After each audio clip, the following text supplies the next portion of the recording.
Karnataka Muslim Jamaat ಮತ್ತು ಸುನ್ನಿ student federation ಇದರ ದಕ್ಷಿಣ ಕನ್ನಡ ಜಿಲ್ಲಾ ಘಟಕದ ವತಿಯಿಂದ ನಿನ್ನೆ ಹತ್ಯೆಗೀಡಾದ ಅಬ್ದುಲ್ ರಹೀಂ ರವರ ಕೊಲೆಗಟುಕರನ್ನು ಕೂಡಲೇ ಬಂಧಿಸಬೇಕು.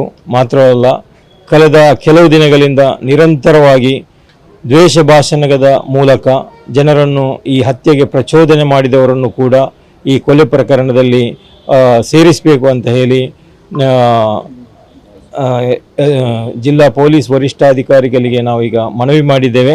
ಅವರನ್ನು ಕೂಡಲೇ ಬಂಧಿಸಬೇಕು ಮತ್ತು ಈ ಜಿಲ್ಲೆಯ ಜನತೆಗೆ ಒಂದು ಧೈರ್ಯದಿಂದ ಶಾಂತಿಯಿಂದ ಬದುಕುವಂಥ ಒಂದು ವಾತಾವರಣವನ್ನು ಸೃಷ್ಟಿ ಮಾಡಿಕೊಡ್ಬೇಕಂತಲೂ ಕೂಡ ನಾವು ಮನವಿ ಮಾಡಿದ್ದೇವೆ.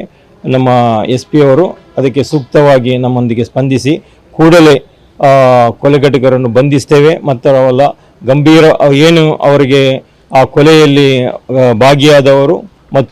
ಭಾಗಿಯಾದವರಿಗೆ ಏನು ಕಠಿಣ ಶಿಕ್ಷೆಗಳು ಪಡಿಸುವ ಏನು ಸೆಕ್ಷನ್ಗಳಿದ್ದೇವೆ ಅದೆಲ್ಲವನ್ನು ಅಳವಡಿಸ್ತೇವೆ ಅಂತ ಹೇಳಿ ಭರವಸೆ ಕೊಟ್ಟಿದ್ದಾರೆ. ಅದೇ ರೀತಿ ಜಿಲ್ಲೆಯಲ್ಲಿ ಭದ್ರತೆಯ ಬಗ್ಗೆ ಎಲ್ಲ ಕಟ್ಟುನಿಟ್ಟಿನ ಭದ್ರತಾ ಕ್ರಮಗಳನ್ನು ಕೈಗೊಳ್ತೇವೆ ಅಂತ ಹೇಳಿ ಕೂಡ ಅವರು ನಮಗೆ ಭರವಸೆ ನೀಡಿದ್ದಾರೆ. ನಾವು ಕೂಡ ಅವರ ಆ ಭರವಸೆಯಲ್ಲಿ ನಂಬಿಕೆ ಇಟ್ಟಿದ್ದೇವೆ. ಕೆಲವು ದಿನ ನಾವು ಒಂದೆರಡು ದಿನ ನೋಡ್ತಾ ಇದ್ದೇವೆ.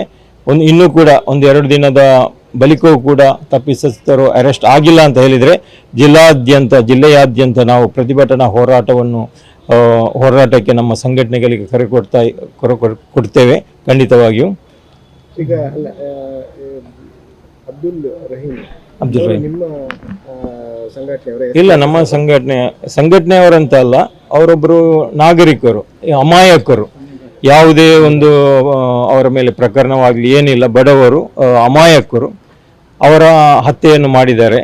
ಇದು ಪ್ರತಿಕಾರದ ಹತ್ಯೆ ಅಂತ ಹೇಳಿ ನಮಗೆ ಗೊತ್ತಾಗ್ತಾ ಇದೆ. ಮೇಲ್ನೋಟಕ್ಕೆ ನಮಗೆಲ್ಲರಿಗೂ ಗೊತ್ತಾಗ್ತಾ ಇದೆ. ಬಜ್ಪೆಯಲ್ಲಿ ಇತ್ತೀಚೆಗೆ ನಡೆದಂಥ ಬಜ್ಪೆ ಚಲೋ ಕಾರ್ಯಕ್ರಮದಲ್ಲಿ ಜನರನ್ನು ಪ್ರಚೋದನಾತ್ಮಕವಾದ ಭಾಷಣದ ಮೂಲಕ ಪ್ರಚೋದನೆ ಪಡಿಸಿ ಈ ಕೃತ್ಯಕ್ಕೆ ಜನರಿಗೆ ಪ್ರಚೋದನೆ ಕೊಟ್ಟಿದ್ದಾರೆ. ಅದರಿಂದಲೇ SKSFನ ಸಂಘಟನೆ ಸದಸ್ಯರು ಅಂತ ಹೇಳಿ ಹೇಳ್ತಾ ಇದ್ದಾರೆ. ಆ ಬಗ್ಗೆ ನಮಗೆ ಕರೆಕ್ಟ್ ಆದ ಇದಿಲ್ಲ. ಅಮಾಯಕರು, ಮುಖ್ಯವಾಗಿ ಅಮಾಯಕರು ಜೀವ ಕಳ್ಕೊಂಡಿದ್ದಾರೆ. ಯಾವುದೇ ಒಂದು ಪ್ರಕರಣಗಳಾಗಲಿ ಯಾವುದೇ ಒಂದು ದುಷ್ಕೃತ್ಯಗಳಲ್ಲಾಗಲಿ ಭಾಗಿಯಾದವರಲ್ಲ ಅವರು. ಅಬ್ದುಲ್ ಹಮೀದ್ ಅಂತ. ನಾವು ಕರ್ನಾಟಕ ಮುಸ್ಲಿಂ ಜಮಾತಿನ ರಾಜ್ಯ ಕಾರ್ಯದರ್ಶಿ.